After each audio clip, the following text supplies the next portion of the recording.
on chante Madeleine. Donc on va voir tous ensemble. Madeleine, on y va? Allez.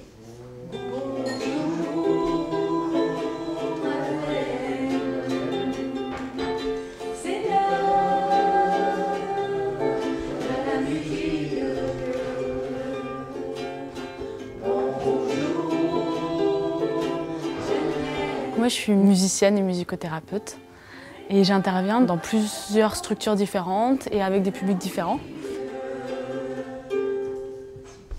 Je travaille pas mal avec les personnes âgées, notamment atteintes de la maladie d'Alzheimer et Parkinson, toutes les maladies en tout cas apparentées.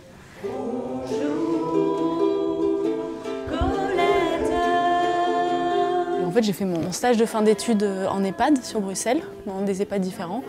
Et du coup, j'ai fait mon mémoire là-dessus et ça m'a vraiment passionnée. Et du coup, aujourd'hui, je travaille beaucoup avec des EHPAD et ce type de public, en musicothérapie.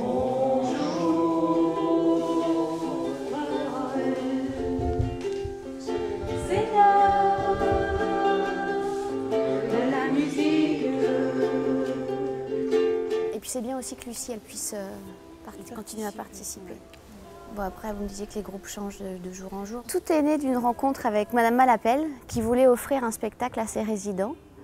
Et puis au fur et à mesure de nos échanges, je me suis rendu compte que la maladie d'Alzheimer ne touchait pas uniquement la personne concernée, mais aussi l'entourage.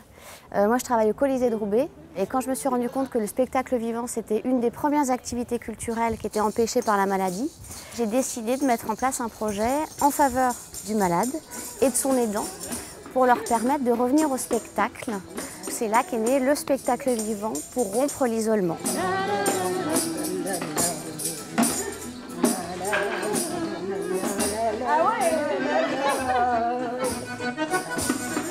L'année dernière, ils sont venus voir le lac des Cygnes sur glace avec Philippe Candeloro en guest star. Et là, cette année, ils ont choisi le Cirque Plume. En fait, après le premier bilan, le premier spectacle, on s'est dit qu'il fallait préparer les personnes pour qu'il y ait un apprentissage un peu du spectacle et qu'il puisse durer pendant le spectacle le plus longtemps possible, voilà, qu'ils puissent être très attentifs. Et donc, elle a eu l'idée de la musicothérapie et on a commencé les ateliers.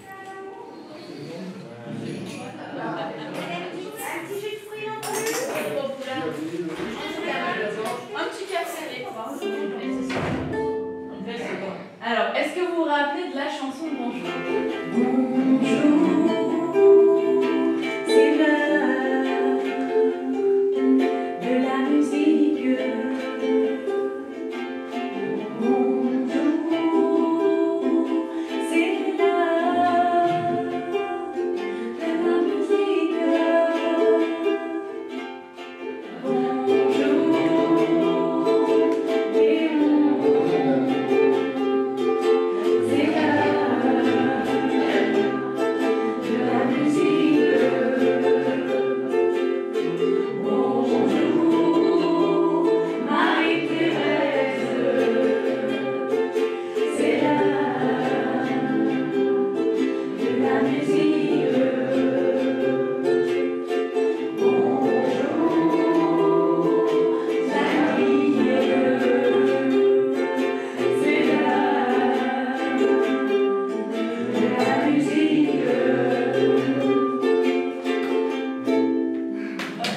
Bonjour. Allez, tablement autour de moi. Ça vous fait plaisir? Ah, bah c'est super. Alors, je m'appelle Laurie.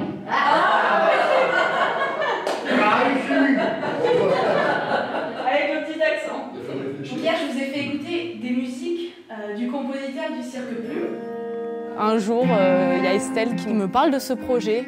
Et donc là, j'ai tout de suite été assez enchantée parce que du coup, ça répondait à vraiment plein de choses en même temps qui ont vraiment du sens pour moi. Il y avait à la fois la dynamique de mener des ateliers en EHPAD, des ateliers de musicothérapie, de mise en mouvement corporel, mise en musique. Et il y avait aussi la dimension culturelle que je trouve super dans ce projet-là, c'est-à-dire d'aller voir un spectacle, au Colisée notamment, d'aller voir un spectacle qui en fait permet de construire toutes les séances et d'en faire un fil conducteur qui amène jusqu'au spectacle.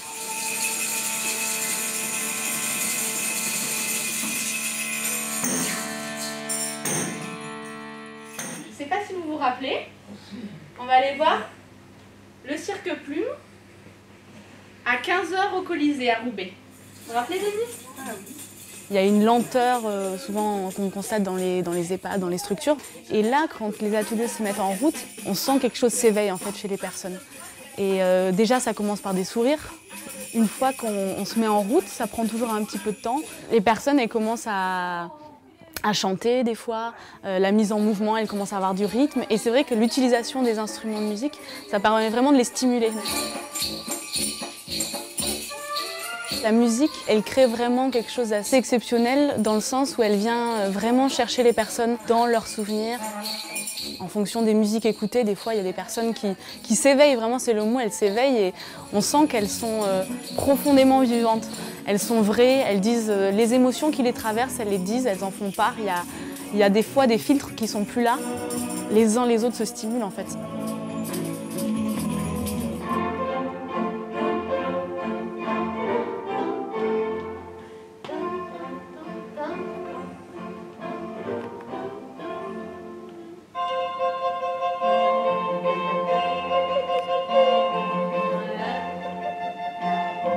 Andrea ne fait pas de cirque, Andrea elle est musicologue. C'est elle qui organise tous les ateliers d'éveil musicaux et corporels.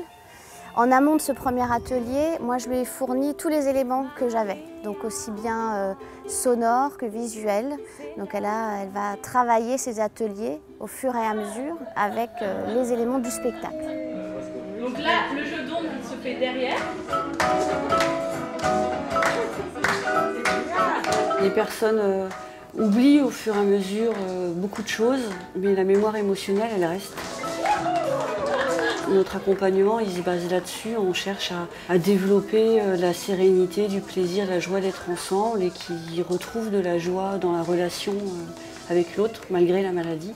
Et donc aussi avec les dents lors des sorties et en société. Encore plus fort.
Vraiment, c'est féerique, c'était magique. Vous nous avez encore fait rêver. Merci grandement. Non, c'était très très bien, moi j'ai bien aimé. Est-ce que certains d'entre vous avaient déjà vu des spectacles du Cirque Plume? Non. Et là, c'est le dernier spectacle de la compagnie du Cirque Plume. Merci d'être venu. Vous avez aimé le spectacle? Oui, surtout la musique, les musiciens. Oh, moi j'aime bien la musique. Ça vous a plu? Énormément. Si. Il à chanter en même temps. Il faut refaire alors? Oh oui. Et pour les enfants. Vous avez entendu les enfants? Oui. Oh là. Oui. Rien que d'entendre les enfants rire et tout ça, ça nous a fait du bien. Le spectacle, on l'a préparé. Et donc, on a pas mal écouté les musiques pour un peu s'imprégner de cette atmosphère.